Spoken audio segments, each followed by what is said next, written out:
বাপজনে এটা প্ৰশ্ন কৰিলে যে ভকত আৰু বৈষ্ণৱ এতিয়া প্ৰশ্নটো বৰ জটিল প্ৰশ্ন। এই প্ৰশ্নটোৰ মাজত বহু প্ৰশ্নবোধক চিন লুকাই থাকে। এই প্ৰশ্নটো কিয়নো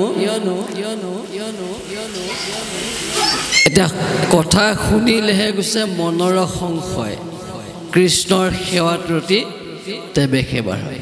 এতিয়া কথা শুনা নাই কাৰণে তেখেতৰ সংশয় হ'ল, আৰু সেইকাৰণে মনত প্ৰশ্নটো উদয় হ'ল, আৰু সংশয় ছেদ কৰিবৰ কাৰণে তেওঁ বিজ্ঞজনক প্ৰশ্নটো কৰিলে, আৰু বিজ্ঞজনে নজনাজনক আকৌ প্ৰশ্নটো উত্তৰ দিবৰ কাৰণে দায়িত্বটো দি দিলে।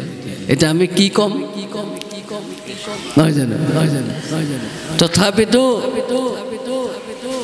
আমি ফুটা নুফুটা মাতেৰে সৈতে অকণমানকৈ থোপাই থোৱা এই গুৰি পৰুৱাই মাটি তোলা নিচিনাকৈ অকণকৈ থোপাই থোৱা জ্ঞানেৰে সৈতে আমি দুটামান কথা আগবঢ়া বিচাৰিছোঁ। যদি কেনেবাকৈ অকণমান পিছল খাওঁ আপোনালোকে থাপ মাৰি ধৰিব কিন্তু। কৃষ্ণ কৃষ্ণ কৃষ্ণ কৃষ্ণ। সাধাৰণতে ভকত শব্দটো তিনিটা বৰ্ণ, ভকত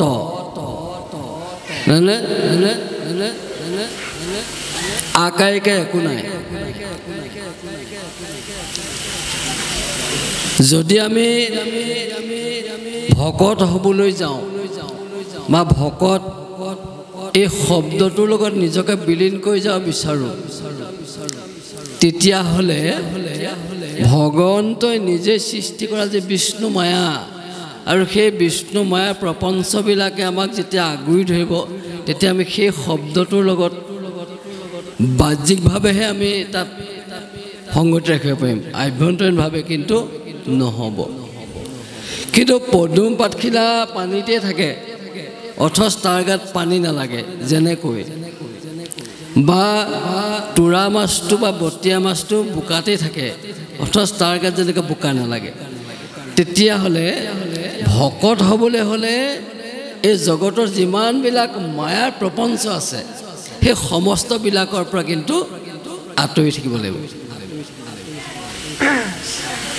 যেনেকৈ ব্ৰহ্মলোকলৈকে মায়া প্ৰপঞ্চবিলাক আছে, ব্ৰহ্মলোকৰ পৰা বাহিৰত 14 ব্ৰহ্মাণ্ডৰ বাহিৰত যেতিয়া এই বস্তুবিলাক নাই, আৰু সেই তাত থকা পৰম ব্ৰহ্ম ভগৱন্তক ভজনা কৰা যেতিয়া ভকত হ'ব পাৰে, তেতিয়া সেইজনহে আচল। অৰ্থাৎ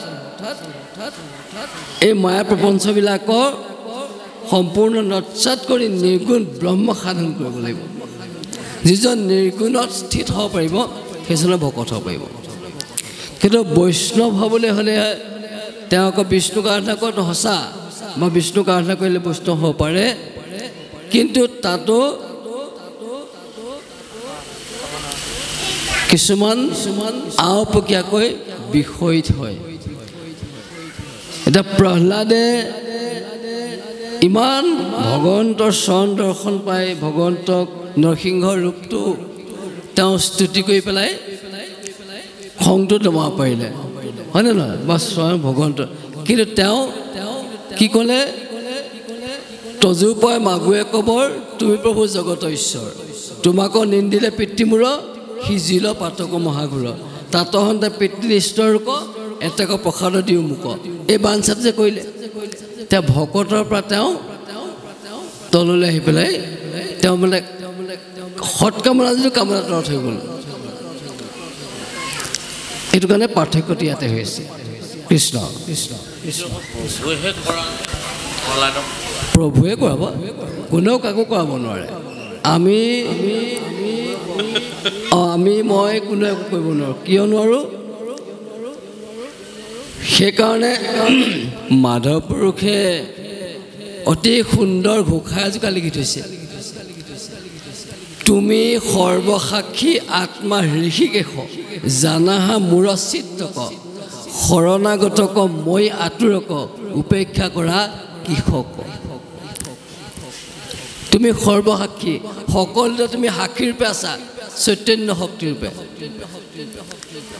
আত্মা হেৰিকে তুমি প্ৰত্যেকতে আত্মৰূপে থাকি কৰ্ষণ কৰি আছা জীৱাত্মাকো কৰ্ষণ কৰা আছা আৰু তুমি মোৰ চিত্ৰটো জানা মই ভকত নে মই বৈষ্ণৱ নে মই অধম নে মই কি নহয় জানো কিন্তু কৰ্মখিনি যে আমি কৰিছোঁ ভক্তিখিনি কৰিছোঁ বা ভক্তি অবিৰোধী কৰ্ম কৰিছোঁ সেইখিনি আমাক কোনে কৰাইছে পৰমাত্মা ভগৱন্ত হৃদয় থেকে আমাক তেওঁৱে কৰাইছে কিয় সেই কৰ্মখিনি আমি কৰিব লগা হৈছে সেইটো আমাৰ আৰব্ধ প্ৰাৰব্ধ অনাৰব্ধ তিনিটা জন্মৰ ভিত্তিত কৰা কৰ্মৰ ভিত্তিতে সেইখিনি সম্পাদন হয় সেইকাৰণে ভগৱন্ত হৃদয় থাকি নিজেই কৰায় আমি একো কৰিব নোৱাৰোঁ কৰ্তা মাত্ৰ ভগৱন্তহে চৈতন্য শক্তি তেওঁ আৰু সেইকাৰণে চৈতন্য শক্তি ভগৱন্ত সেইখিনি তেওঁ কৰ্তাৰ ৰূপে কৰ্মখিনি সকলোক সম্পাদন কৰায় আমি মাত্ৰ মাধ্যমহে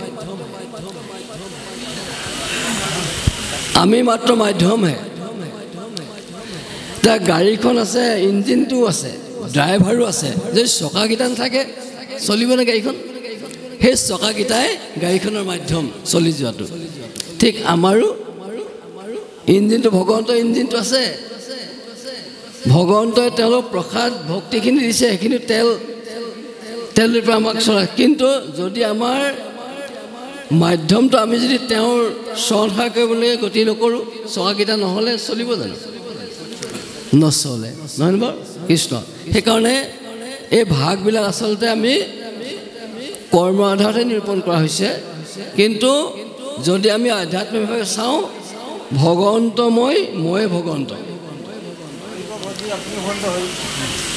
ভগৱন্তময় আৰু মই ভগৱন্ত আৰু ভগৱন্তই মই এইটো একেবাৰে আধ্যাত্মিক তত্ত্বৰ শেষ স্তৰ